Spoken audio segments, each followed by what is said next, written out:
I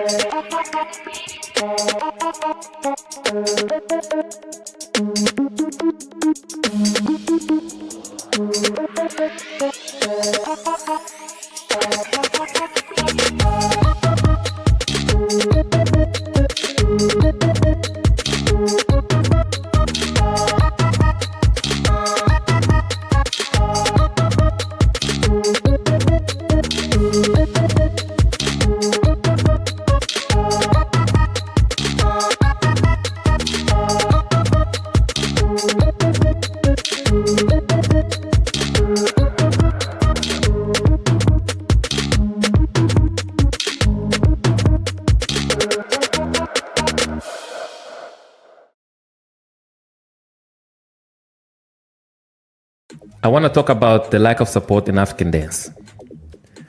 Okay, this is a very sensitive and very hot topic to say online, but it's important for me to share with you my point of view, which could be useful for some of you guys, and let you know a little bit about Angola. So here in Angola, people know it's the land of Kudro, and it's the land of Afro House, the music that inspires so many. And we started doing this since the 80s. And it was created in the 80s. It was inspired by the electronic music, European style music, but we managed to make our very own, mixing with our own traditional influences. And as time went by, with Kudro and the influence of Jean-Claude Van Damme, and all you know that. And I will talk more about the history in the next episode, so you guys get to know a little bit more about the history of Kudro. But I have one here on YouTube where you can actually see some images. If you're a subscriber, you probably saw that video. I talk about the evolution of Kudro and the music here. I summarized everything, just make it short. But I'll make a very specific video in the future in one of these episodes, so that you can enjoy and listen to more history-based foundations here. But the topic for today is who supports the dance better, the black community or the white? So why am I bringing this topic? Because my friends, they still feel that, and me, I still feel that the lack of support in the dance is not only outside of Angola or outside of Africa, also here, but people don't talk about it, because I know the internet is a place where people want to fight all the time. But the honest truth is, here in Angola, you are a professional choreographer, you don't always get the support that you need from your own people, and that is normal. That is normal. I don't know any country that sells or advertises their own culture to their own community. For example, I would make more profit outside of Angola teaching my dance, Kuduro and Afro House, which is from my culture, than in my own hometown. That makes sense? So many people here in Angola, they kind of feel like they know everything they need to know about Kuduro and Afro House, because, well, it's natural that we feel this way because it's part of our culture. Nobody actually feels the real need to go to the studio to learn how to dance Kuduro, or go to the studio to learn how to dance Afro House or Kizomba, which is from here, and Samba. It's very rare you will find a class that is extremely packed. And again, look at my YouTube. I've taught a lot of people here in my country, and I know not many people are too professional in Kuduro and Afro House. You can see the professionals in the country, they're always the same people. But for you to become professional, you need to do research. It takes time. Even for us here, it takes time to train over years, months.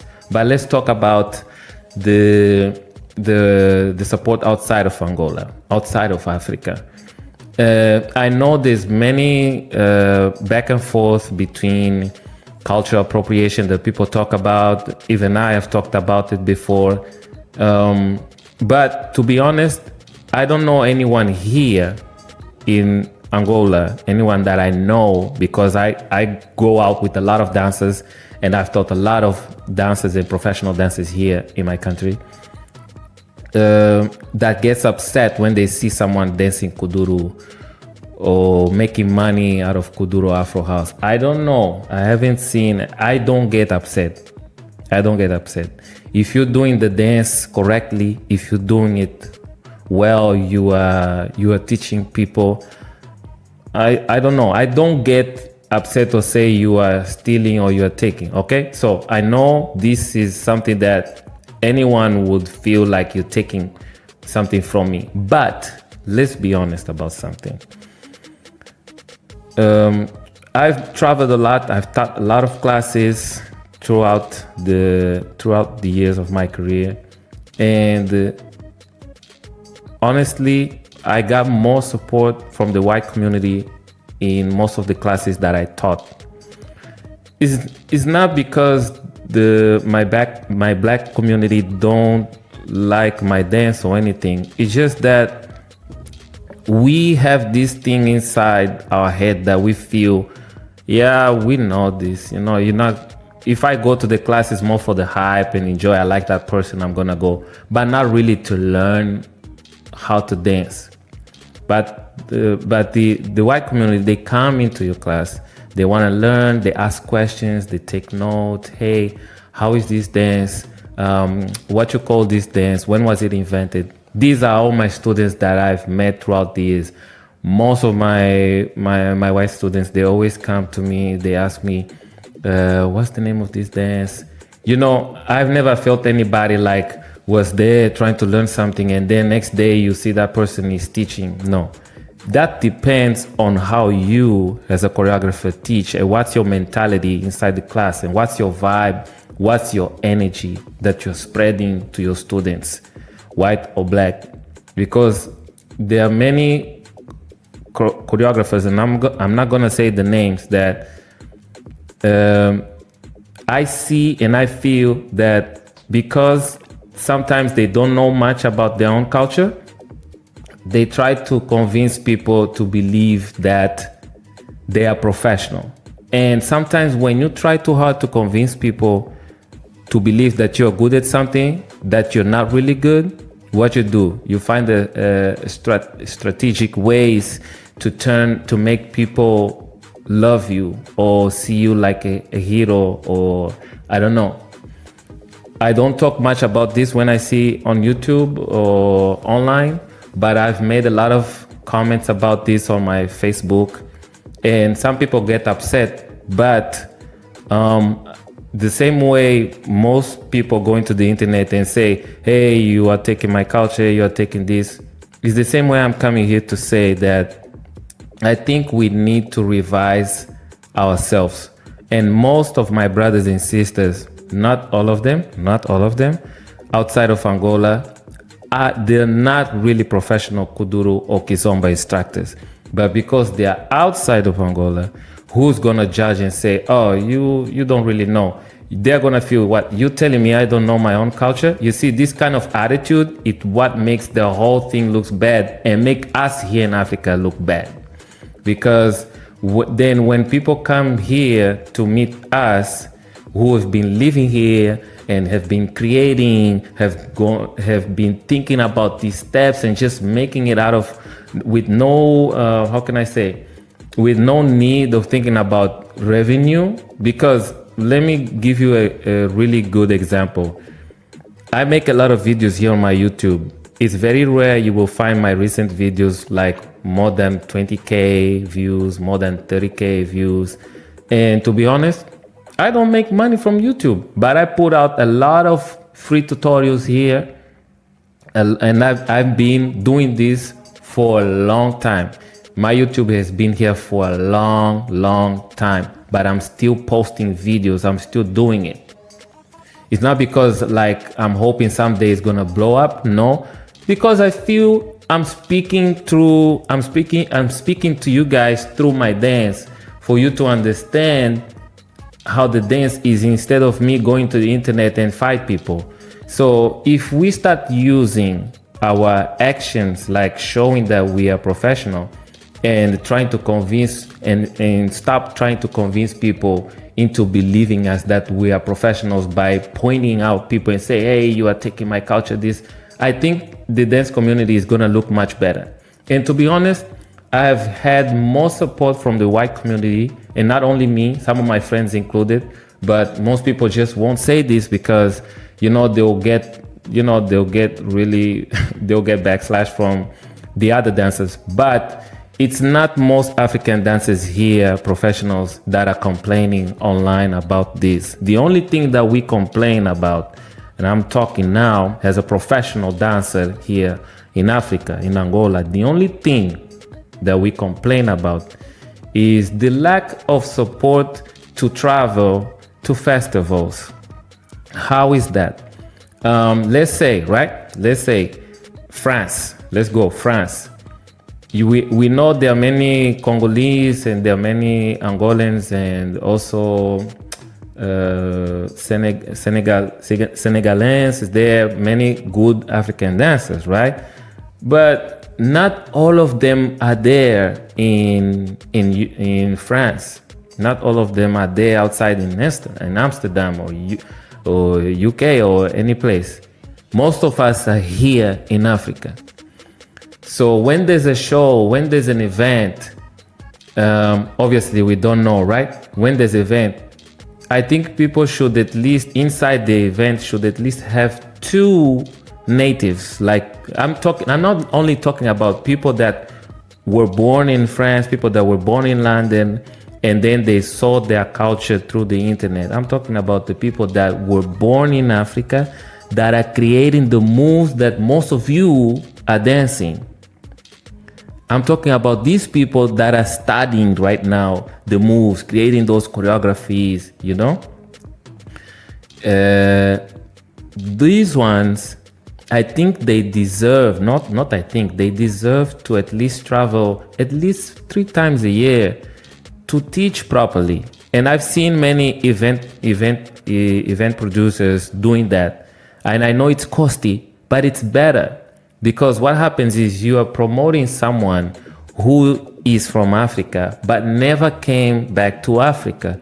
And there is no updates in this person. Like this person did not take time to update themselves for what is being done here back home. You see? So what happens is they still get a lot of opportunities. These are the only things that we complain. We don't complain like, hey, you're taking my move, you're making money out of it. No. We just want the opportunity to travel outside and teach as well. Because we cannot sell, like I said in the beginning, we cannot sell our own dance that was created in our own community. It's like you're living in a home with your whole family, a family of 10. This is natural family of 10, right? And you're starting a business inside your home. You won't be selling your business to your mom, to your father, to your siblings. Obviously, you need to get outside of your house to sell your business outside so you can come and feed your family. The same thing happens to the culture. You can't expect me to sell Kudro dance or Afro house or Kizomba in Angola. Obviously, people will come, yeah. But it's not the same quantity as an event that will happen in South Africa. Now, I'm not only just talking about Europe, I'm talking about within Africa as well, because there is no Kudro that was created in South Africa. There is no Kudro that was created in Nigeria. So this topic is not only about Europe, Australia, Brazil, USA, no. I'm talking about us also Africans getting out of our own country and traveling to the neighboring countries as well, so we can actually also teach. For example, I can go to Kenya. I've gone to Kenya once and taught Kudro in Kenya. I was well paid. I was happy. You see, so it doesn't have to be outside only. So to be honest, I think if we start to do things like this, it's gonna make the dance so much better rather than going online. And I've seen most people that complain about this. I go to their profile and I see their dance. I don't say nothing. I don't comment because I don't want any fight in the internet, and I don't call out people. but I see their work is not very pure, you know. But as Africans, we have something inside us that we don't put too much effort. It already looks good, but there are some little details that makes the whole difference. You know, when you start mixing things, that's how we professional know that you don't have the knowledge, that you are just trying to just, you know, just live out of this without the proper knowledge. Because when students will come to you and ask you question about this and that, you start inventing things and say names of moves that never existed. And I've seen many dancers, I won't say the name, that teach Kuduro, but they're teaching Kuduro with influence of other styles that is not really Kuduro, but the class is called Kuduro. So I'm like, how are people gonna feel when I do get the opportunity to go to that country and really teach the real Kuduro? They're gonna scratch their head. And that happened already to me, because one of my students from China asked me, but this move I've done before, it wasn't like this. That question hit me really hard. I was like, how else should it be? You know, like, how else should it be if it's not like this? And I asked my student, show me, who taught you this? Say the name of the person. And she showed me the dance. I was like, no. no. And I'm not talking about a white instructor. I'm talking about black instructor, you see? So the same way we go and bash on other people and say things about other people, we should also look in the mirror and say, okay, I've been away from home for a long time. I really want to teach the dance from my hometown because I think it's cool and I can make a career, because we should make a career of our art. Of course, you shouldn't only just think about, oh, I want to get a job, I want to be an engineer. You can be an artist, okay? Of course you can, because for me, example, I only do dance my whole life. I live out of dance. Even here in Angola, it's an impossible country to live out of dance, but I'm doing it. And I teach a lot of people how to do that as well. I don't depend on YouTube for my income. I have other things that I do that helped me a lot throughout my years with my own dance. So I started to talk in this channel. I wasn't talking all these years in this channel. I'm only starting to talk now because I have enough materials on this channel to support what I talk about. So that if people think I'm fake or anything, just watch my videos. I have names of steps. Obviously, I teach stuff online, but I'm not here to promote my classes. So we're gonna go back to the topic. So I think some African dancers should also appreciate the support that white community do for us in our classes. You know, I'm not only talking about just white, I'm talking Asians, everyone. Yeah, because you need to share your culture with other cultures. Otherwise, if you only share with you and keep complaining all the time, when you can't have students, you're still going to complain that you're not getting recognition, you're not making money, and you're going to be angry when you see other people making money from the things that you were supposed to do.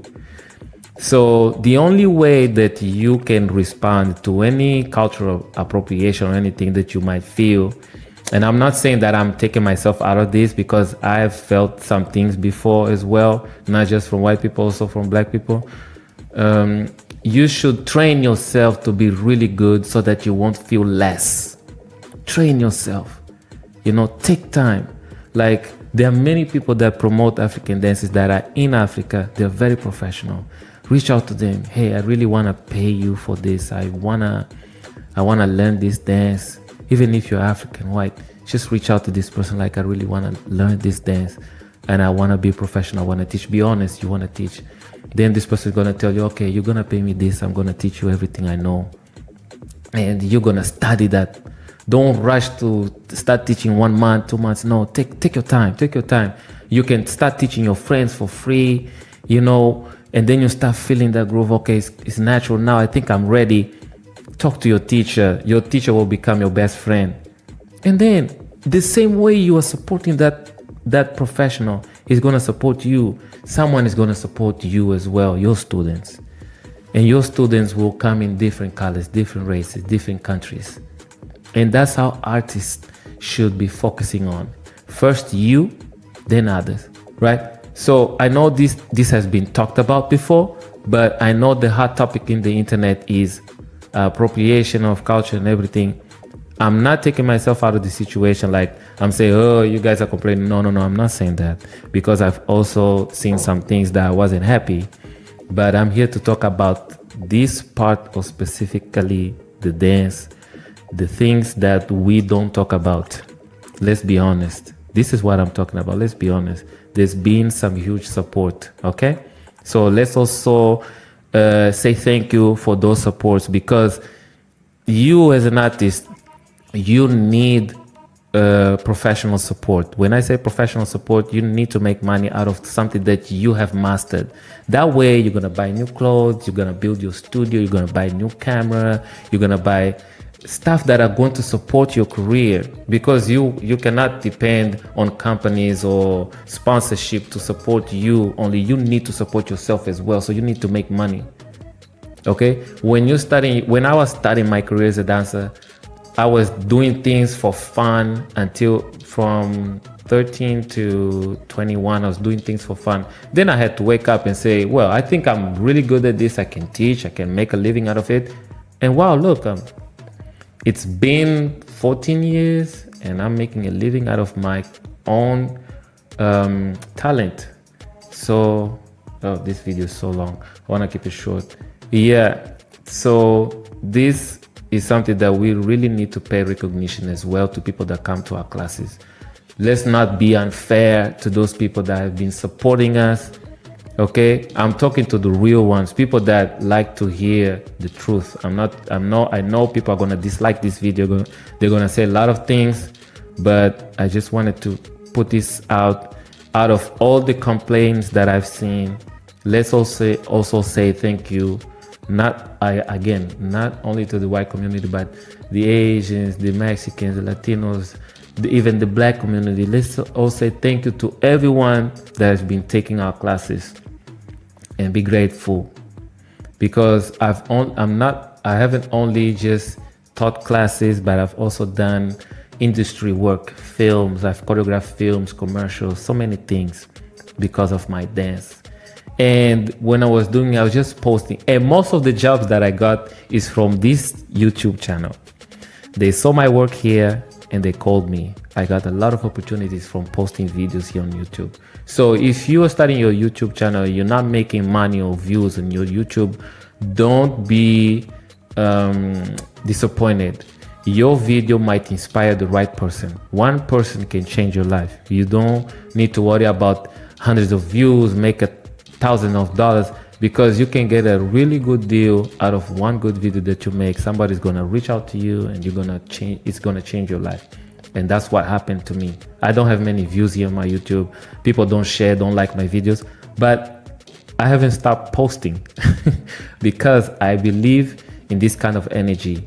The right person will see your video. So thank you. My name is Manuel Kanza, professional Kudro and Afro House, dance instructor from Angola, and I'll see you on the next episode.